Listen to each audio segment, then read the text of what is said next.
የዘወትር አክብሮታዊ ሰላምታችን በያላችሁበት ድረስ ወደ ሸገር ታይምስ ቤተሰቦች እንደምናላችሁ የሰዓቱ መረጃ ቅኝታችን ነው ተጀመረ። እንደተለመደው አበይት ጉዳዮችን አስቀድመን እናስተዋውቃችሁ። ጠቅላይ ሚኒስትር አብይ አህመድና መንግስታቸው ግዙፍ የድሮን አቅም ገንብተዋል። እንዳትንቁ እንደኛ ትበላላችሁ። ይህ በባህር ማዶ የሚገኘው የፖለቲከኛው ጀዋር መሐመድ አነጋጋሪ ኑዛዜ ነው፣ እንመለከተዋለን። ከዚህ ባለፈ አሜሪካ የመጨረሻውን ጦርነት ሊጀምር ነው ስትል ይፋ አድርጋለች። ከወደ ዋሽንግተን በኩል የሚሰማው የፍጻሜ ጨዋታ ወይንም ኤንድ ጌም የሚል ስትራቴጂ ብቻ ነው። ፕሬዚደንት ትራምፕ ኢራን ላይ ለመፈጸም ያዘጋጁት ግዙፍ እቅድ በዚህ ሰዓት የዓለማችን መነጋገሪያ አጀንዳ ሆኗል። በዝርዝር የምንመለከተው ይሆናል። እንደተለመደው እየሰማችሁን አብራችሁን ቆዩ። የቻናላችን የዘወትር አክብሮታዊ ግብዣ ነው። ወደ ቀዳሚ ጉዳያችን እናምራ።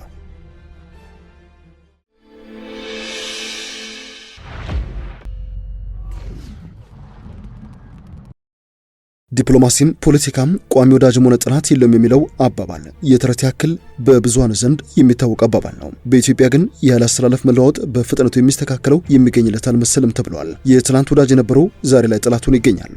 የትላንት ወዳጆች ዛሬ የሚነጋገሩት በአፈሙዝ ምላጭ ብቻ ሆኗል። የብሔር ፖለቲካ እንዲጦስ ካደረጉ ግለሰቦች መካከል ከሚጠቀሱት አንዱ ነው የሚባለው ጀዋር መሐመድ ዛሬ ኢትዮጵያ ላይ የብሔር ፖለቲካው እድገቱን ጨርሷል። ከዚህ በኋላም የህዝቡን ልብ መግዛት አይችልም። ህዝቡ በብሔር አስተሳሰብ ተገፍቶ ያገኘው ውጤትም የተሰበከውን ያክል ሆኖ አልተገኘም ሲል መደመጡም በፍጥነት የመጠጣጠፍ የፖለቲካ አስተላለፍ ሌላኛው ማሳያ ተደርጎ ተወስዷል። የሀገሪቱን ማዕከላዊ መንግስትና መሪዎቿን በማሳነስ ወይም ቢሊትል በማድረግ የሚታወቅ የነበረው ፖለቲከኛው ጀዋር መሐመድ ዛሬ ላይ ደግሞ የሀገሪቷን ወታደራዊ አቅም በይፋ ጠንካራ ነው ሲል መመስከር ጀምሯል። አስተላለፍና ወዳጅ በመቃየር ይታወቃል የሚባለው ጀዋር ከሰሞኑ የሀገሪቱ ማዕከላዊ መንግስት ተሟጋች ሆኖ ብቅ ብሏል። በርካቶች የሚቃወሙት በስትራቴጂክ ግብ ሳይሆን በጋራ ጠላት ላይ የተመሰረተ በሚል የሚከሰሰው እንደዚሁም በመንግስት ላይ ብቻ ሳይሆን በሀገሪቷ ብሔራዊ ጥቅም ላይ የመጣ ነው በሚልም አያሌ ተቃውሞ የሚቀርብበትን በሀገሪቷ ታሪካዊ ጠላቶች የተጠነሰሰ አደገኛ እሳቤ በሚል የሚከሰሰውን ጽምዶ የተሰኘውን ጥምረትም ጀዋር አልቀበለውም ሲል አጣጥሎታል። ይህ በስርዓቱ ላይ ብቻ ሳይሆን የሀገሪቷ ህልውና ላይ አደጋ የሚደቅን ጥምረት ነው በማለት ጭምር ጠቅላይ ሚኒስትሩን የናቁ ሰዎች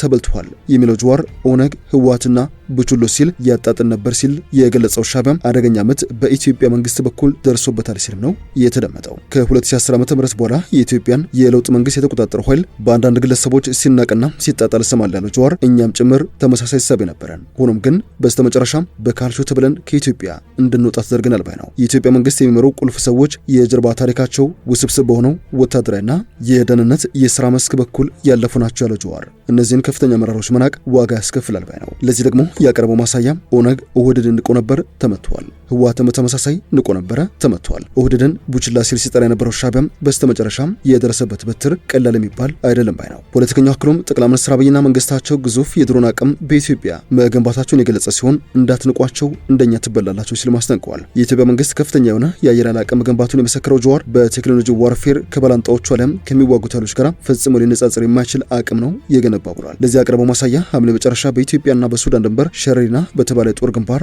የተደረገው ውጊያ ነው። በኢትዮጵያ ኃይሎችና በህወሓት መካከል በሸረሪና ድንበር የተደረገው ውጊያ በአጭር ቀናት የተጠናቀቀው እንደዚሁም የተመለከትነው የኃይል ሚዛን መለወጥ የሚያሳየው የውጊያ አቅም መለያየት አንዱ ነው ያለ ሲሆን ወታደሮቹም የመዋጋት ፍላጎት የላቸውም።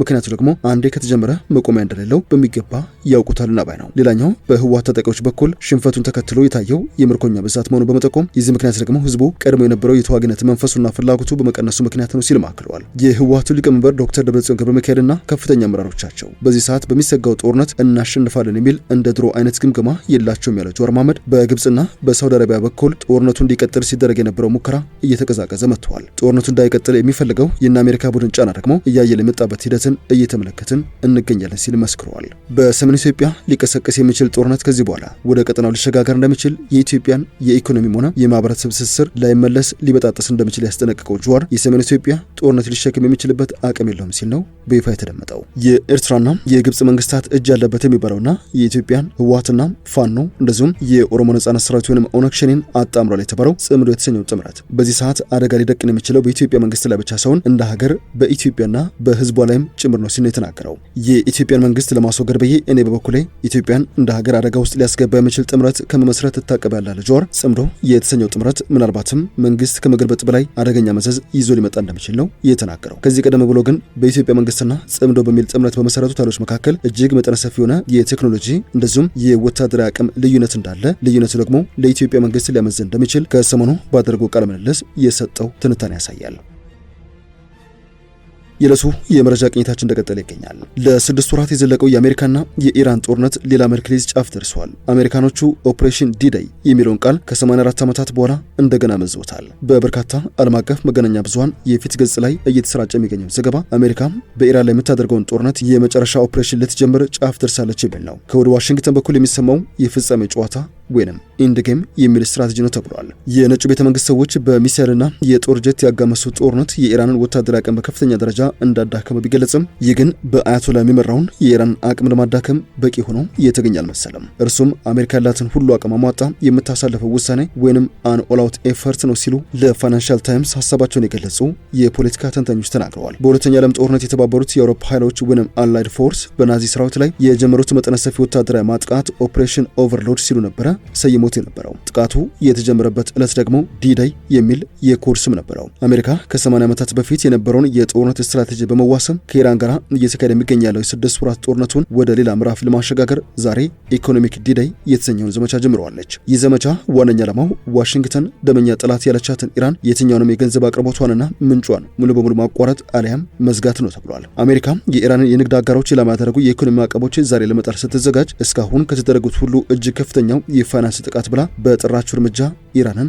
አስደንግጣለች። ኢራን በበኩሏ የምጣኔ ሀብት ጦርነቱ የሚቀጥል ከሆነ በባህረ ሰላጤ የሚካሄዱ የትኛውንም የነዳጅ ግብይቶች ሙሉ በሙሉ እንደምትዘጋም እያስጠነቀች ትገኛለች። የአሜሪካ የግምጃ ቤት ኃላፊ የሆኑት ስኮት ቤሰንት ዛሬ ምሽት ጋዜጣዊ መግለጫ ይሰጣሉ ተብሎ ይጠበቃል። በዚህ የኢኮኖሚክ ዲዳይ ኦፕሬሽን ዙሪያ አሜሪካ አሁን ለመጣል የተዘጋጀች ያላቸው የኢኮኖሚ ማዕቀብ እስላማዊ ቤቱ እንደ ፈረንጆቹ አቆጣጠር በ1979 ከተመሰረተ ወዲህ አጋጥሞት የማያውቅ ግዙፍ ቅጣት ነው ተብሏል። ቤሰንት በፋይናንሻል ታይምስ ላይ በትናንትናው ዕለት በታተመላቸው ጽሑፍ ላይ ዛሬ ማለዳ አንድ ወሳኝ የኢኮኖሚ ጥቃት ይጀምራል።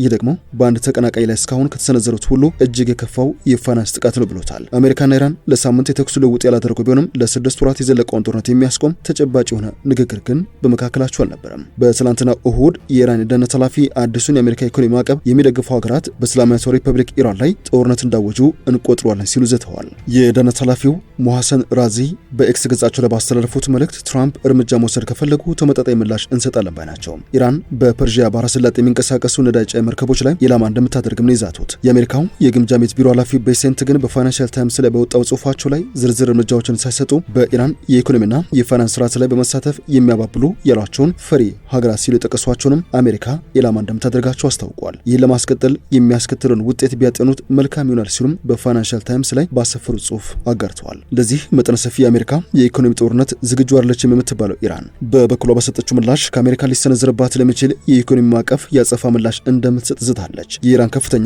ብሔራዊ ደህንነት ምክር ቤት ዋና ጸሐፊ ሞሐሰን ረዛይ በትናንትናው ዕለት በማህበራዊ ትስስር ገጻቸው ላይ የኢኮኖሚ ጦርነቱ የሚቀጥል ከሆነ በሆርሙዝም ሆነ በፋርስ ባህረ ሰላጤ ውስጥ ከየትኛውም ስፍራ አንድም የነዳጅ ጠብታ ወደ ውጭ አይላክም ሲሉ ተናግረዋል። ኢራን የትኛውም ሀገር በአሜሪካና በኢራን መካከል በሚደረገው የኢኮኖሚ ጦርነት ውስጥ ቢሳተፍ ወይንም ድጋፍ ቢሰጥ ድርጊቱን እንደ ጦርነት ተግባር ትቆጥሯለች ሲሉም ነው የከሰሱት። ቤሰንት ከዚህ ቀደም ከፍተኛ የነዳጅ ምርት ከኢራን የምትገዛውን ቻይና ከአሜሪካ ጋር እንድትተባበርም አሳስቦ ነበረ። በዋሽንግተን የሚገኘው የቻይና ኤምባሲ ቃል አቀባይ በበኩላቸው አሜሪካ በኢራን ጉዳይ ዲፕሎማሲያዊ አካሄድ እንድትከተል ጥሪ በማቅረብ ማዕቀቦችና ጫናዎች ችግሩን ለመፍታት አይረዱም ሲሉ ምላሽ ሰጥተዋል። ወደ ሸገር ታይምስ ቤተሰቦች የዕለቱ የመረጃ ቅኝታችን አበቃ። ስላደመጣችሁን አመሰግንን። በምሽቱ ዜናችን እስክንገናኝ ድረስ በያላችሁበት ሰላም።